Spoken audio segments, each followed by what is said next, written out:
क्या कोई मान सकता है कि दुनिया की सबसे खतरनाक खुफिया एजेंसी मतलब CIA के ट्रेनिंग में सबसे मुश्किल काम किसी टॉर्चर रूम में मार खाना नहीं है, बल्कि बर्फ से भरे बाथटब में चुपचाप बैठे रहना है।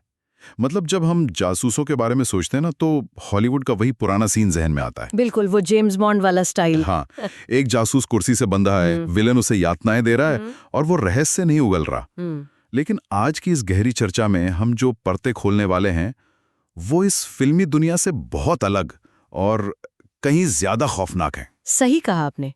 आज के इस गहन विश्लेषण में हमारे पास एक पूर्व CIA एजेंट के साक्षात्कारों और कुछ बहुत ही अहम ग्लोबल इंटेलिजेंस दस्तावेजों का पूरा अंबार है। और मैं शुरुआत में ये साफ कर दूं कि हमारा मकसद यहाँ किसी भी तरह की राजनीतिक विचारधारा का समर्थन करना बिल्कुल नहीं है। कोई एजेंडा नहीं है। बिल्कुल, हम बस इन स्रोतों के आधार पर निष्पक्ष रूप से ये समझने की कोशिश कर रहे हैं कि बंद दरवाजों के पीछे दुनिया की भू राजनीति और ये खुफिया एजेंसियां असल में काम कैसे करती हैं। और ये विश्लेषण ना इसलिए भी बहुत ज्यादा महत्वपूर्ण है क्योंकि दुनिया में जो कुछ भी हो रहा है, चाहे वो देशों के बीच का व्यापार हो, कोई युद्ध हो या फिर हमारे फोन में चल रहे ऐप्स हो, इनमें से कुछ भी संयोग नहीं है। मतलब सब कुछ प्लान्ड है। बिल्कुल। जब हम इन खुफिया दस्तावेजों की गहराई में जाते हैं ना, तो एक बहुत ही स्पष्ट पैटर्न नजर आता है। दुनिया की ज्यादातर नीतियां अमेरिकन प्राइमेसी मतलब अमेरिकी वर्चस्व के सिद्धांत से तय हो रही हैं। अच्छा। लेकिन उस बड़ी तस्वीर तक पहुंचने से पहले हमें उस मानसिकता को समझना होगा जो इस वैश्विक शतरंज को खेलती है। मतलब एक आम इंसान उस बिंदु तक कैसे पहुंचता है जहां वो बिना पलक झपकाए किसी की जान ले सके। ठीक है, तो चलिए इसको थोड़ा विस्तार से समझते हैं। मैं उसी बर्फ के बाथटब वाले उदाहरण पर वापस आना चाहूंगा। करने पर दिया जाता है। मुझे शुरुआत में ये बहुत अजीब लगा। आखिर बर्फ के पानी में बैठने से कोई अच्छा जासूस कैसे बन सकता है? देखिए, इसके पीछे का विज्ञान और मनोविज्ञान ना बहुत ही गहराई से काम करता है। जब इंसान का शरीर बहुत ज्यादा ठंड में होता है तो पौसुन्न पड़ने लगता है। हाँ, शरीर जवाब देने लगता है। बिल्कुल, एक तरह का सर्वाइवल मोड ऑन हो जाता है। ऐसे में एजेंसी बस ये देखना चाहती है कि जब आपका शरीर पूरी तरह से टूट रहा हो तब भी क्या आपका दिमाग तार्किक रूप से सोच सकता है। अच्छा, मतलब फोकस चेक करते हैं। हाँ, क्या आप उस भयानक शारीरिक तनाव के बीच भी कोई गणित का सवाल हल कर सकते हैं या कोई मुश्किल कूटनीतिक निर्णय ले सकते हैं। ये तो बहुत ही क्रूर लगता है यार। लेकिन यहाँ स्रोतों में एक बहुत दिलचस्प एनालॉजी दी गई है। पूर्व एजेंट का कहना है कि ट्रेनिंग के दौरान अधिकारियों को आघात या ट्रॉमा से बचाना होता है। हाँ, सही बात है। उन्होंने कहा कि कोई भी घर बनाते समय अपनी ही खिड़कियां नहीं तोड़ता। अगर हम इसे थोड़ा सरल भाषा में समझे ना, तो एक जासूस का शरीर हार्डवेयर है और दिमाग सॉफ्टवेयर। बहुत सही तुलना है। तो एजेंसी उस हार्डवेयर को तोड़कर खराब नहीं करना चाहती, वे बस उस सॉफ्टवेयर को हैक करना चाहते हैं ताकि वो आम इंसानों की तरह महसूस करना बंद कर दे। एकदम सटीक उदाहरण दिया आपने। अगर एक जासूस को ट्रेनिंग में ही बहुत गहरा मानसिक आघात लग जाए तो वो PTSD का शिकार हो जाएगा। Post traumatic stress disorder, right? हाँ, ये एक ऐसी मानसिक स्थिति है जहां किसी भयानक घटना के बाद इंसान सदमे से बाहर ही नहीं आ पाता। अगर ऐसा हुआ तो वो एजेंट फील्ड में काम करने लायक ही नहीं बचेगा। इसलिए उन्हें असंवेदनशील या डिसेंसिटाइज बनाने की एक बहुत ही वैज्ञानिक प्रक्रिया होती है। और वो प्रक्रिया क्या है? सबसे पहले तो उन्हें इंसानों को इंसान के रूप में नहीं, बल्कि सिर्फ एक बायोलॉजिकल मास या खून मास के पुतले के रूप में देखना सिखाया जाता है। बाप रे। हाँ, और फिर दस्तावेजों के अनुसार इस बायोलॉजिकल मास को 2 हिस्सों में बांट दिया जाता है, शांतिपूर्ण और हानिकारक। उनके नजरिए से जो लोग पश्चिमी देशों के हितों के साथ हैं वे शांतिपूर्ण हैं और जो आतंकवादी या दुश्मन हैं वे बस हानिकारक जानवर हैं। और एक बार जब दिमाग इस तरह से काम करने लगता है ना, तो किसी की जान लेना बहुत आसान हो जाता है। इसमें भी स्रोतों ने 2 तरह की हत्याओं का जिक्र किया है। एक है नॉन इंटिमेट किलिंग और दूसरी है इंटिमेट किलिंग। ये अंतर समझना बहुत जरूरी है। नॉन इंटिमेट किलिंग का मतलब है जहां आप अपने लक्ष्य से मीलों दूर हैं। हाँ, जैसे स्क्रीन के पीछे। बिल्कुल, जैसे एक सुरक्षित कमरे में बैठकर स्क्रीन पर बटन दबाना और किसी दूसरे देश में ड्रोन से मिसाइल गिरा देना। चूंकि इसमें एक बहुत बड़ी भौतिक दूरी होती है, इसलिए दिमाग को ये समझाना आसान होता है कि ये बस एक वीडियो गेम जैसा है। सही कहा। इसका जो मनोवैज्ञानिक प्रभाव होता है ना, वो बहुत कम होता है। लेकिन इंटीमेट किलिंग बहुत करीब से होती है। मतलब किसी की आंखों में देखकर चाकू या बंदूक से उसकी जान लेना। ये तो बहुत ही डार्क है। हाँ, इसके लिए दिमाग की पूरी वायरिंग को ही बदलना पड़ता है ताकि एजेंट खुद को अपराधी महसूस ना करे। अगर हम इस मनोवैज्ञानिक नियंत्रण को थोड़ा और बड़े पैमाने पर देखें ना, तो बात बहुत दिलचस्प हो जाती है। आप किस दिशा में सोच रहे हैं? मेरा मतलब है, अगर एक इंसान के दिमाग को कंट्रोल करने के लिए इस तरह का कंट्रोल्ड ट्रॉमा इस्तेमाल होता है, तो पूरी दुनिया को नियंत्रित करने के लिए क्या इस्तेमाल होता होगा? एक बहुत बड़ा सवाल है। इसका जवाब शायद पैसे और अर्थशास्त्र में छिपा है। पूर्व एजेंट का बहुत ही स्पष्ट कहना है कि अमेरिका अच्छी तरह जानता है कि पूरी दुनिया उसके पतन का इंतजार कर रही है। और यही वो अमेरिकन प्राइमेसी है जिसका मैंने शुरुआत में जिक्र किया था। बिल्कुल। देखिए, अमेरिका की पूरी रणनीति इसी बात पर टिकी है कि जब तक वे दुनिया के शीर्ष पर हैं, तब तक उनके नागरिकों का जीवन स्तर बेहतर रहेगा। और इस नियंत्रण को बनाए रखने के लिए ना, उनका सबसे बड़ा हथियार कोई परमाणु बम या मिसाइल नहीं है। तो क्या है? उनका सबसे बड़ा हथियार है अमेरिकी डॉलर। अरे हाँ, स्रोतों में डॉलर की ताकत को समझाने के लिए जो उदाहरण दिया गया है, वो कमाल का है। वो मेज वाला उदाहरण ना? बिल्कुल। मतलब अगर हम कल्पना करें कि एक मेज के चारों ओर दुनिया के सभी देश बैठे हैं और मेज पर $100 रखे हैं। हर डॉलर की अपनी एक तय कीमत है। लेकिन अचानक अमेरिका आता है और उसमें से $50 अपनी जेब में रख लेता है और कहता है कि ये अब किसी को नहीं मिलेंगे।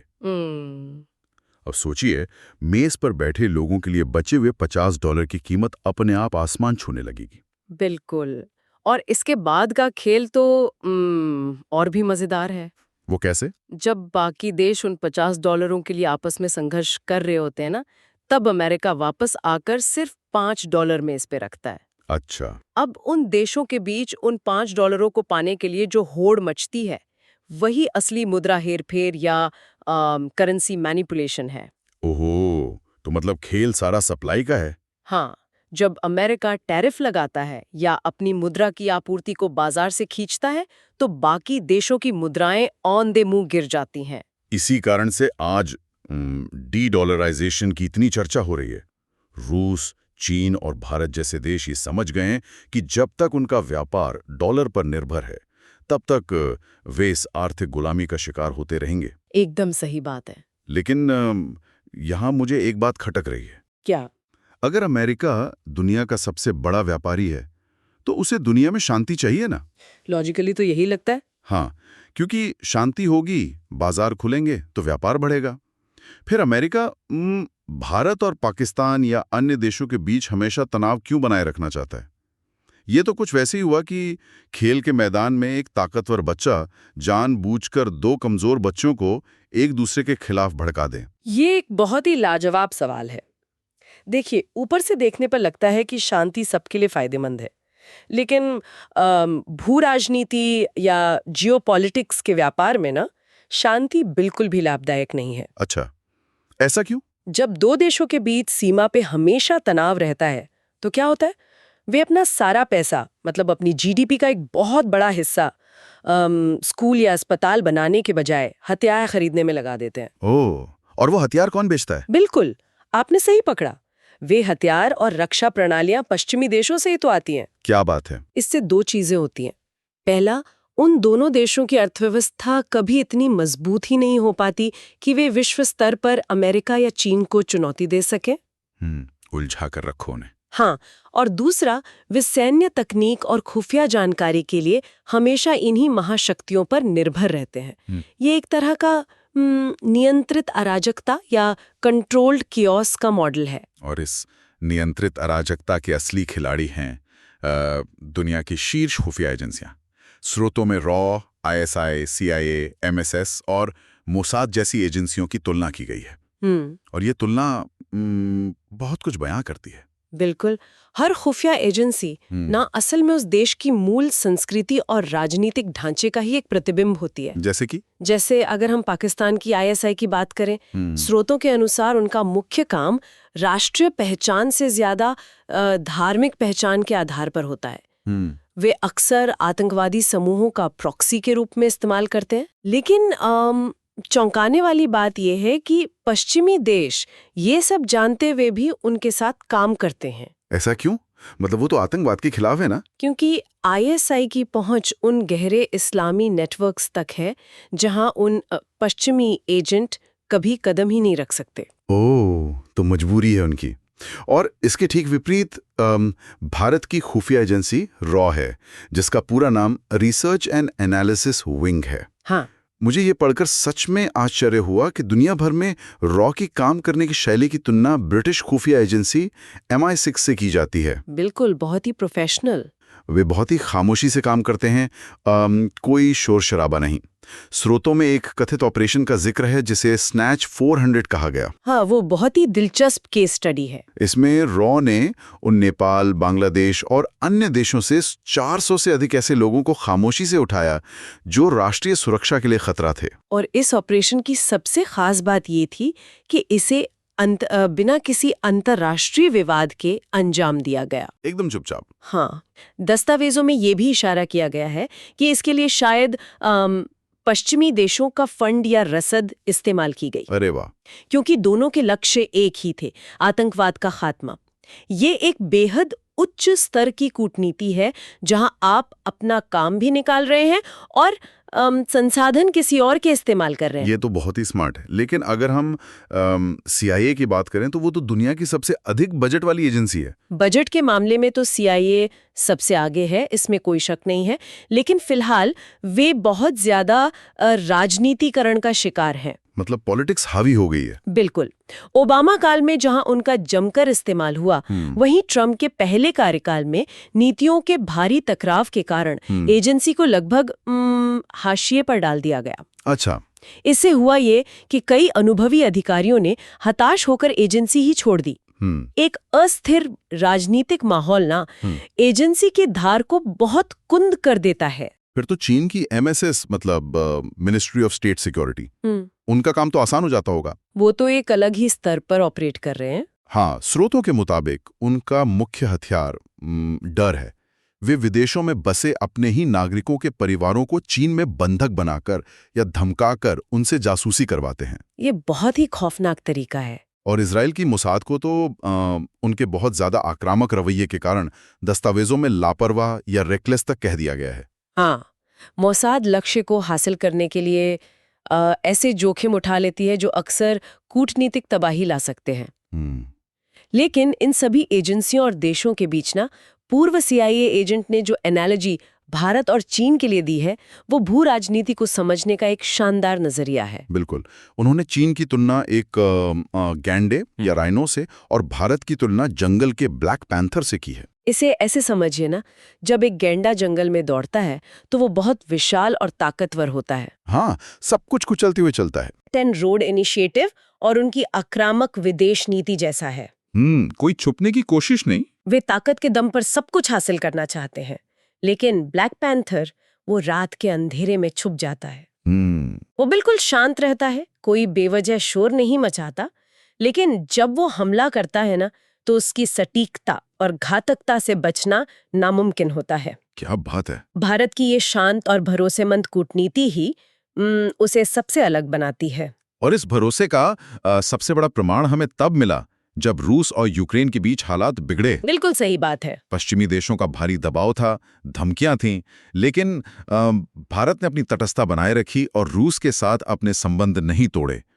पूर्व एजेंट ने इसे भारत का एक बहुत बड़ा मास्टर स्ट्रोक कहा है। ये मास्टर स्ट्रोक इसलिए था क्योंकि इसके जरिए भारत ने सिर्फ रूस को नहीं बल्कि ब्रिक्स देशों के बाकी सदस्यों, मतलब ब्राजील, चीन और दक्षिण अफ्रीका, हाँ, साथ ही पूरी दुनिया को एक बहुत स्पष्ट संदेश दिया। वो संदेश क्या था? संदेश ये था कि भारत पश्चिमी देशों का कोई सैटेलाइट स्टेट या उनका पिछलग्गू नहीं है।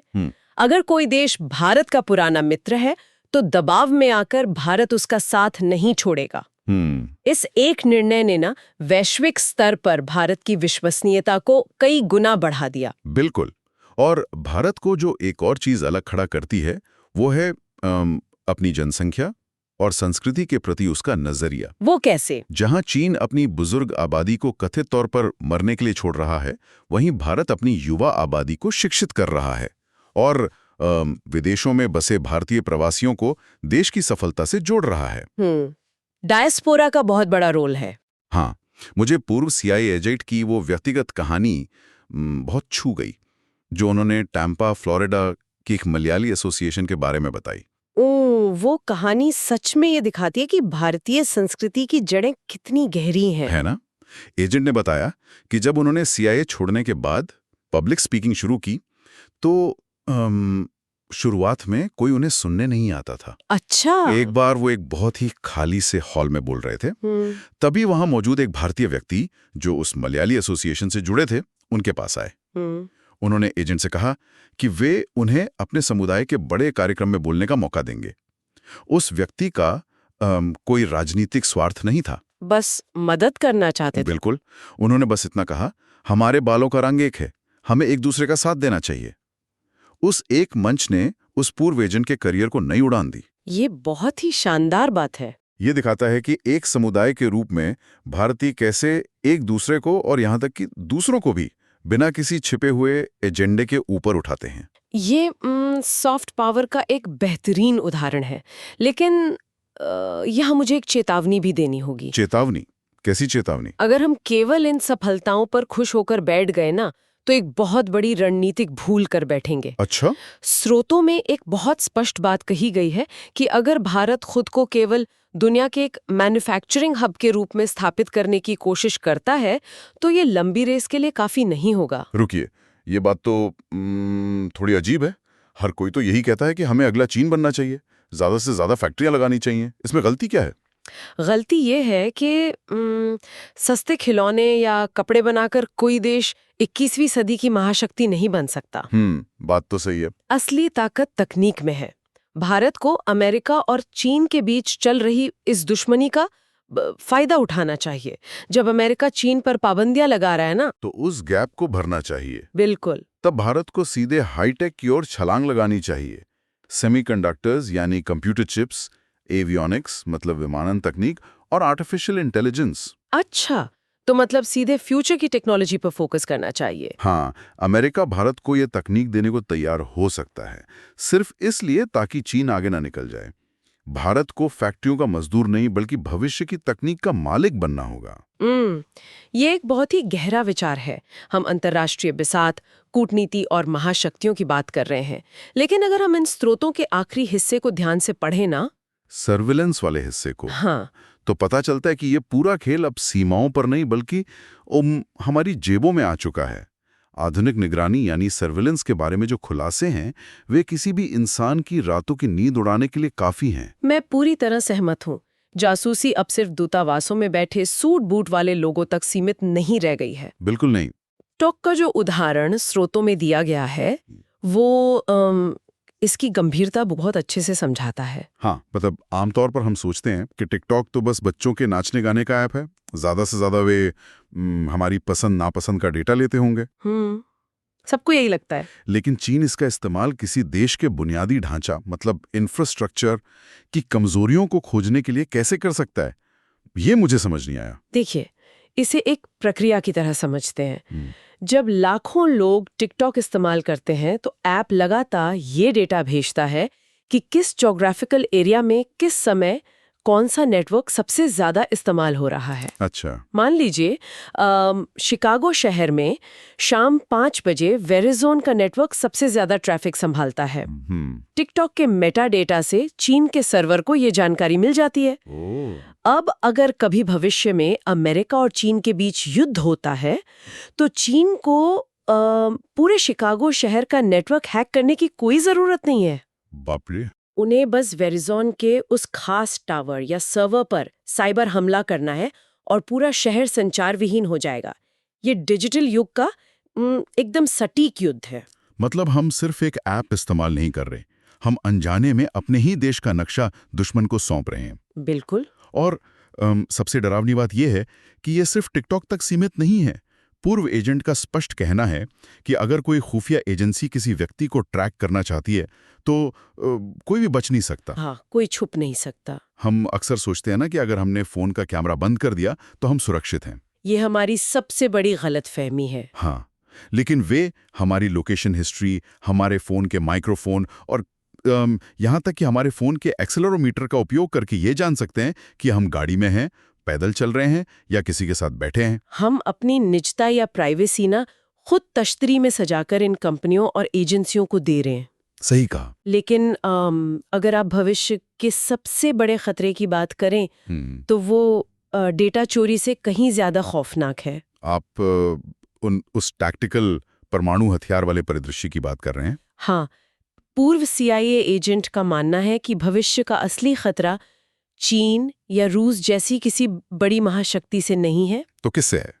सबसे बड़ा खतरा छोटे देशों की सीमाओं से परे काम करने वाले, मतलब ट्रांसनेशनल आतंकी या आपराधिक समूहों से है। अगर हम कल्पना करें कि एक ऐसा आतंकी समूह कैरिबियन सागर में किसी अनामक मालवाहक जहाज से अमेरिकी नौसेना के बेड़े पर एक छोटा टैक्टिकल परमाणु हथियार दाग दे, जो बहुत छोटा होता है। हाँ, जिसका वजन शायद सिर्फ 15 या 20 पाउंड हो, तो क्या होगा? ये तो पूरी दुनिया का नक्शा ही बदल देगा। बिल्कुल, क्योंकि शीत युद्ध या कोल्ड वॉर के दौरान रणनीति ये थी कि अगर सोवियत संघ मिसाइल दागेगा तो अमेरिका वापस सोवियत संघ पर मिसाइल दागेगा। हाँ, जिसे म्यूचुअली अश्योर्ड डिस्ट्रक्शन कहते थे। बिल्कुल। लेकिन अगर समंदर के बीच से कोई ऐसा गुट हमला करता है जिसका कोई देश ही नहीं है, जिसकी कोई राजधानी ही नहीं है, तो अमेरिका वापस किस पर परमाणु बम गिराएगा? यही तो सबसे बड़ा सवाल है। पानी पर? ये स्थिति तो दुनिया की सभी पुरानी सैन्य रणनीतियों को पूरी तरह से फेल कर देती है। आपने बिल्कुल सटीक नस पकड़ी है। जब दुश्मन की कोई भौगोलिक पहचान ही ना होना, तो आपकी सारी सैन्य शक्ति धरी की धरी रह जाती है। ये एक ऐसी दुनिया है जो बहुत तेजी से एक बहुध्रुवीय या मल्टीपोलर व्यवस्था की ओर बढ़ रही है। हाँ। और इस नए विश्व क्रम में अमेरिका और चीन के बीच की इस रस्साकशी में भारत जैसे देश अपनी शांत कूटनीति, तकनीकी छलांग और विश्वसनीयता से एक नई इबारत लिख रहे हैं। आज की इस पूरी चर्चा ने सच में दिमाग के कई बंद दरवाजे खोल दिए हैं। मैं भी यही सोच रही थी। जो दुनिया हमें बहुत साधारण, स्पष्ट और सीमाओं में बंटी हुई लगती थी, वो असल में अदृश्य युद्धों, आर्थिक हेरफेर और डिजिटल नियंत्रण का एक बेहद जटिल जाल है। बिल्कुल। और इन सभी स्रोतों और चर्चाओं को आधार बनाते हुए ना, मैं श्रोताओं के सोचने के लिए एक विचार सामने रखना चाहूंगी। हाँ, बताइए। एक ऐसी दुनिया में जहां देश की सीमाएं, मतलब बॉर्डर्स, डिजिटल स्पेस में सिकुड़कर खत्म हो रही हैं, जहां महाशक्तियां हमारी जेब में रखे पैसों के मूल्य से खेल रही हैं और जहां खुफिया एजेंसियां बिना छुए हमारी हर डिजिटल हरकत पर नजर रख सकती हैं। बिल्कुल। तो सवाल ये है कि क्या भविष्य में किसी इंसान की सच्ची नागरिकता उसके देश के पासपोर्ट से तय होगी या उन डिजिटल नेटवर्क्स, मेटा डेटा और क्रिप्टो करेंसी से जिन पर वो अपना पूरा जीवन निर्भर करता है? ये सच में रोंगटे खड़े कर देने वाला सवाल है। हम खुद को एक देश का नागरिक मानते हैं, लेकिन शायद हमारी आधी से ज्यादा पहचान उन सर्वरों में कैद है जिन पर हमारा कोई नियंत्रण नहीं है। बिल्कुल। हमारी सच्ची पहचान अब किसके हाथ में है? हमारी सरकार के या किसी अदृश्य डिजिटल साम्राज्य के? ये एक ऐसा सवाल है जिस पर हम सभी को गहराई से सोचना ही होगा। सहमत हूं। इसी विचार के साथ हम आज के इस गहरे विश्लेषण को यहीं विराम देते हैं। हमारे साथ जुड़ने के लिए और इस जटिल विषय को इतनी गहराई से समझने के लिए बहुत बहुत धन्यवाद।